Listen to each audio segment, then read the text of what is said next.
Everyone, how are you? I hope you all are good and doing absolutely well in your studies. So, welcome back to the brand new vlog of a dropper NEET aspirant. हाँ भाई, dropper का tag लग ही गया। और जब अब इस माथे पे लग ही गया है ड्रॉपर का टैग, तो अब इसे हटाना भी होगा और उसके लिए करनी पड़ेगी पढ़ाई। अभी देख सकते हो यहाँ पर रात के 11:42 हो रहा है। आज हम पुल करने वाले हैं ऑल नाइटर। आज मैंने अपनी स्टडीज़ स्टार्ट की थी लाइक 5 बजे से, एंड उसके बाद बीच में थोड़ा वर्क था। उसको ख़त्म किया एंड फाइनली नाउ मैं यहाँ पर फिर से पढ़ने बैठ गई हूँ। आज का टू डू लिस्ट हमारा बहुत ज़्यादा बच गया, और वो मैंने आप लोगों को प्रीवियस वीडियो में बताया था कि डॉक्यूमेंटेशन वर्क था, इसलिए आज सुबह पढ़ नहीं पाई। एक ड्रॉप तो लग गया है भाई, हमारा फर्स्ट ड्रॉप। अब और ड्रॉप का इंतज़ार नहीं कर सकते, सो प्लीज़ पढ़ना स्टार्ट कर दो। मैंने भी स्टार्ट कर दिया है। एंड नाउ लेट्स सी कि आज का टू डू लिस्ट में मैंने क्या क्या कंप्लीट किया है और क्या क्या बाकी है।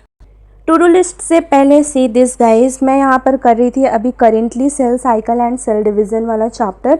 एंड इस चैप्टर की मैंने नोट्स विथ एनसीईआरटी रीड कर ली। एक्चुअली ये जो चैप्टर्स है, ये जो सारे प्रोसेस है, यहाँ पर पढ़ के लाइक उतना अच्छे से विजुअलाइजेशन के साथ समझ में नहीं आ रहा था, तो इसलिए मैंने यहाँ पर नोट्स निकालिया, क्योंकि नोट्स में अच्छे खासे लाइक मैंने डायग्राम के साथ सारे कुछ अच्छे से एक्सप्लेन कर रखा है। विथ नोट्स एनसीईआरटी मैंने यहाँ पर ख़त्म कर ली है cell cycle and cell division की, और मैंने जो सेल वाला चैप्टर है उसकी एनसीईआरटी इससे पहले मैंने उसको की। हमारा cell and cell cycle complete हो गया। अब देखते हैं हम यहाँ पर अपना टू डू लिस्ट। ये रहा हमारा टू डू लिस्ट, जिसकी वजह से मुझे ऑल नाइटर पुल करना पड़ रहा है। ये बहुत ज़्यादा आई नो, बट हाँ, ऑल नाइटर पुल करके हम इसे कंप्लीट कर सकते हैं, क्योंकि कोई इतना ज़्यादा भारी चैप्टर वगैरह भी नहीं है।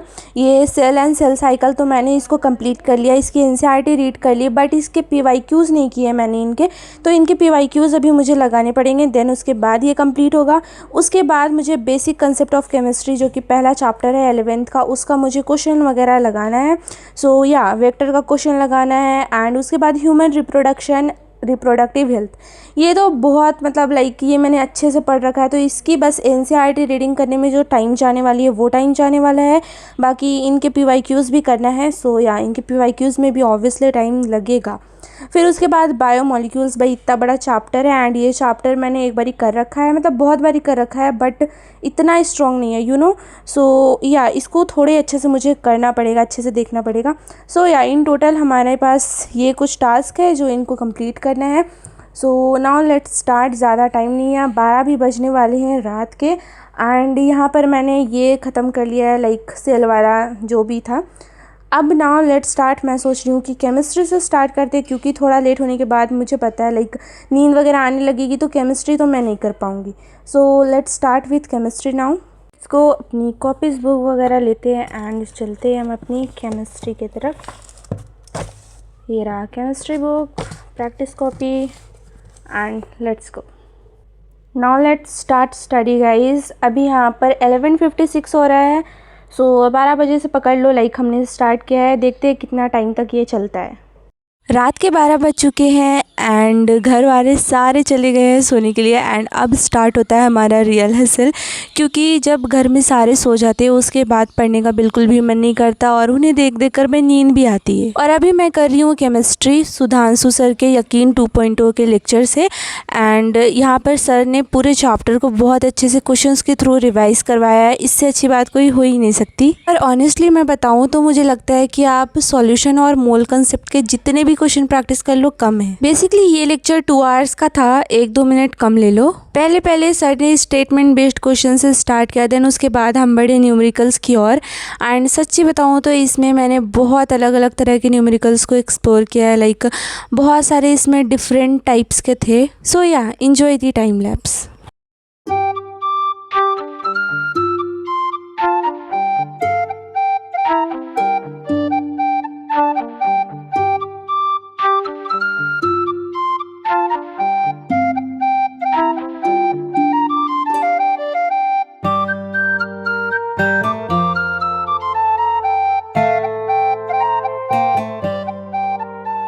ये ये देख सकते हो आप, कुछ इतना लेक्चर बचता है 35 मिनट्स का। हमने स्टार्ट किया था 12 बजे, अभी 1:30 हो रहा है। और सच्ची बताऊँ तो गाइज अभी मुझे थोड़ा नींद सा लग रहा था एंड मैंने रूम ही में वॉक कर लिया एंड उसके बाद फिर से मैं यहाँ पर बैठ गई थी और फाइनली यहाँ पर 2:26 में हमारा लेक्चर ख़त्म हुआ। सारे क्वेश्चंस को मैंने बहुत ज़्यादा अच्छे से कर लिया था, बट एक क्वेश्चन था जिसमें मुझे डाउट था और वो मैं कल देखूँगी, अभी तो मैं बिल्कुल भी नहीं देखने वाली उसे। बट फिर मैंने सोचा कि एक डाउट रख कर क्या ही करूँगी, सो चलो इसको भी क्लियर कर लेती हूँ। सो पूरे 10 मिनट लगे मुझे उस डाउट को क्लियर करने में। आफ्टर दैट नींद बहुत ज़ोरों की आ रही थी, आंखें बंद हो रही थी, तो इसलिए मैंने थोड़ा शॉर्ट्स स्क्रॉल कर लिया। या गाइस दिस इज मैंडेटरी। चलो मजाक से हटके ये टास्क खत्म हुआ पर महंगा पड़ गया भाई। देन मैंने स्टार्ट कर दिया बायो के एमसीक्यूज को लगाना। सो फर्स्ट ऑफ ऑल इस बुक से सेल साइकिल के एमसीक्यूज को कंप्लीट करेंगे। देन उसके बाद हम शिफ्ट हो जाएंगे डीपीपी में। सेल वाला चैप्टर जो cell the unit of life, उसको डीपीपी के थ्रू कंप्लीट करेंगे। सो टोटल दोनों चैप्टर के क्वेश्चंस को लगाते हुए मुझे 1 आवर हो गए।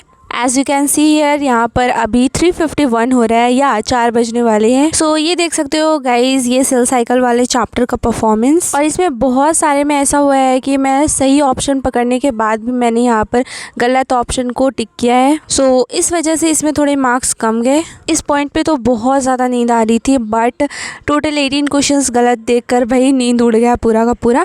सो इसके बाद मैंने सोचा कि चलो रिप्रोडक्टिव हेल्थ ये छोटा चैप्टर है तो फटाक से इसको कंप्लीट कर लेती हूँ। पूरा चैप्टर ना रिवाइज करते हुए इसमें मैंने ओनली इंपॉर्टेंट टॉपिक्स को रिवाइज किया एंड उसके बाद फटाक से इसी बुक में मैंने यहाँ पर क्वेश्चन लगा दिया। देख रहे हो भाई आलसीपन। बट हाँ, इसके क्वेश्चंस काफ़ी अच्छे गए थे मेरे। ओनली 2 ही क्वेश्चंस थे जिनको मैंने रॉन्ग किया था। इतना करने के बाद स्टिल हमारा टास्क पेंडिंग रह गया। बट पूरे दिन को एनालाइज करने के बाद हमने आज पूरे दिन 11 आवर 30 मिनट्स की स्टडी की, which is quite good guys. हम फाइनली अपनी कंसिस्टेंसी को बिल्ड कर रहे हैं। चलो लेट्स होप 2027 हमारा हो। ऐसे ही मेहनत करते रहो, लगे रहो। Okay bye.